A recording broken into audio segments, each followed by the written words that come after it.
श्री कृष्णाय गोविंदाय माधवाय नमो नमः। गीता में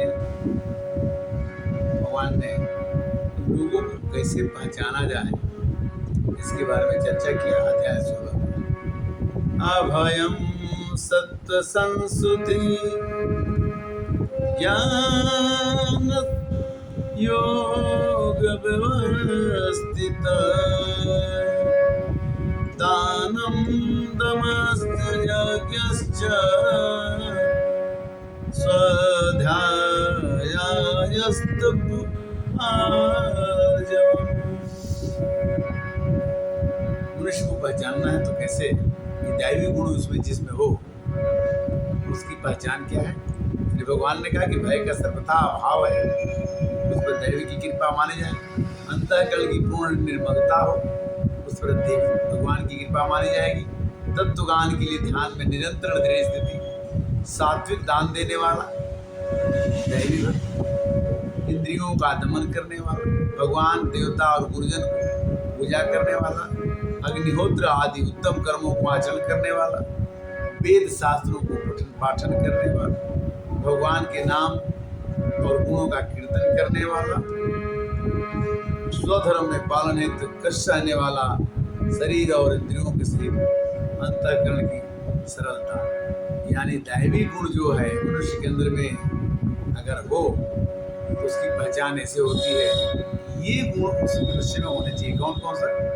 अभयम सत्व संसुति ज्ञान योग व्यवस्थितः दानं दमश्च यज्ञश्च स्वाध्यायस्तप आर्जवम्। दूसरा और गुण कौन से होने चाहिए? अहिंसा सत्यम क्रोधस्त्यागः शांतिर्पैशुनपैशुनम् शांतिर्पैशुनम् दया भूतेषु लोलुप्त्वम् मार्दवम् ईर्ष्याफलम्। अर्थात दैवी गुण मन की, वाणी की, शरीर की किस प्रकार किसी को कष्ट न देना, मन से, वाणी से, शरीर से किसी को कष्ट नहीं देना भी दैवी गुण है। यथार्थ और प्रिय भाषण बोलना भी दैवी गुण है। अपना अपकार करने वाले पर भी क्रोध न करना यह भी भगवान का दैवी गुण है।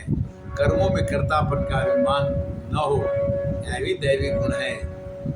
अंतःकरण की उपरति अर्थात चित्त की चंचलता न हो, किसी भी निंदा न करना, सब प्राणियों में हेतु रहित दया करना, बिना किसी स्वार्थ के दया करना, आसक्ति न होना, कोमलता, लोक और शास्त्र के विरुद्ध आचरण न करना, लज्जा रखना, व्यर्थ चेष्टाओं का भाव होना, ये सभी गुण दैविक गुण कहलाते हैं।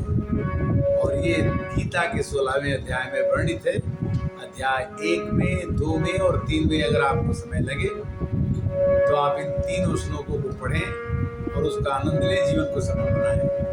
तीसरा श्लोक कहता है कि तेजः क्षमा धृति शौचम अद्रोहो नतिमानता भवन्ति संपदं देवी अभिजातस्य भारत। तीसरे में उन्होंने क्लियर किया कि हमारे भक्त के अंदर, दैवी गुण वाले के अंदर तेज होता है, क्षमा होता है, धैर्य होता है, बाहर की शुद्धि, हम किसी से भी शत्रुता का भाव नहीं होना, अपने में पूज्यता का अभिमान न होना,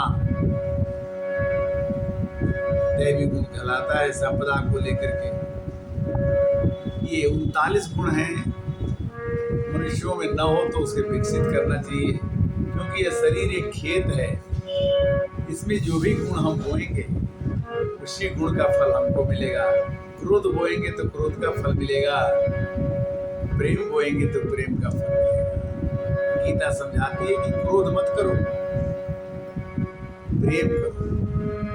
अपने अंदर अहिंसा सत्यम अक्रोधम त्यागः शान्तिर्भयशून्यम् दया भूतेषु लोलुप्तम् मार्दवम् हेरचापलम्। और पहला अभयम् सत्त्वसंशुद्धि ज्ञानयोगवशे स्थितः दानं दमश्च यज्ञश्च स्वधायस्तपमार्जवम्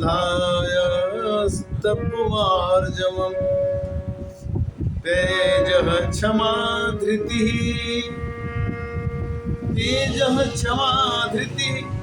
शौचम् अद्रोहो नतिमानता भवन्ति सम्पुतं देवीम् अभिजातस्य भारतम्। इन गुणों का विकास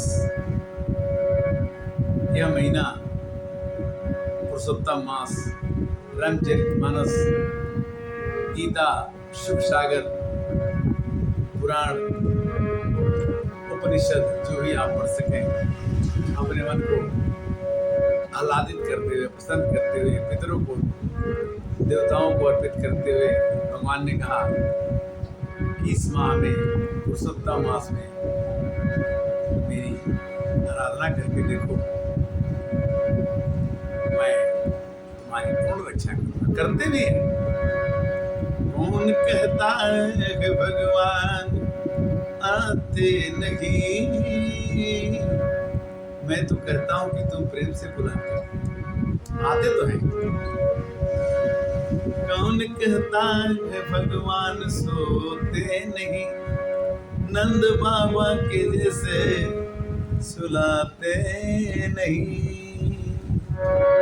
बट भाव रखना है कि मैली चादर ओढ़ के कैसे द्वार तुम्हारे आऊं, ये पावन परमेश्वर मेरे मन ही मन शर्माऊं, मैली चादर ओढ़ के कैसे द्वार तुम्हारे आऊं, मैली चादर ओढ़ के। जहाँ जहाँ हो पूजा तेरी कभी न शीश झुकाया, हे हर घर में हार के आया, अब का हार चढ़ाऊं, और मैली चादर ओढ़ के कैसे। हे प्रभु, दैवी गुण तो आपके द्वारा ही मिलते हैं। सोई सुंदर सोई सुभग शरीरा, जो छल छाड़ी भजही रघुबीरा। रघुबीर को जो सब छोड़ के भजता है वही सुंदर है, क्योंकि सब ही सुलभ सब दीन सब देसा, सेवत सादर समन कलेसा। जितने भी ऋषि मुनि ज्ञानी हैं भगवान की सेवा करते हैं, सबके लिए वही है, सबका लक्ष्य एक ही है कि मेरे नाम मिल जाते, मेरे घनश्याम मिल जाते, मेरी कामना को पूर्ति कर इंसान मिल जाते। पिपिलु संतोषन कामन साही, काम अछत सुख सपने हुनाई। काम अछत सुख सपने हुनाई। सपने में भी बिना भगवान के सुख शांति नहीं मिलती। चाहिए तो भगवान के चरणों में ही मिलेगा। हरे कृष्णा, जय श्री राम।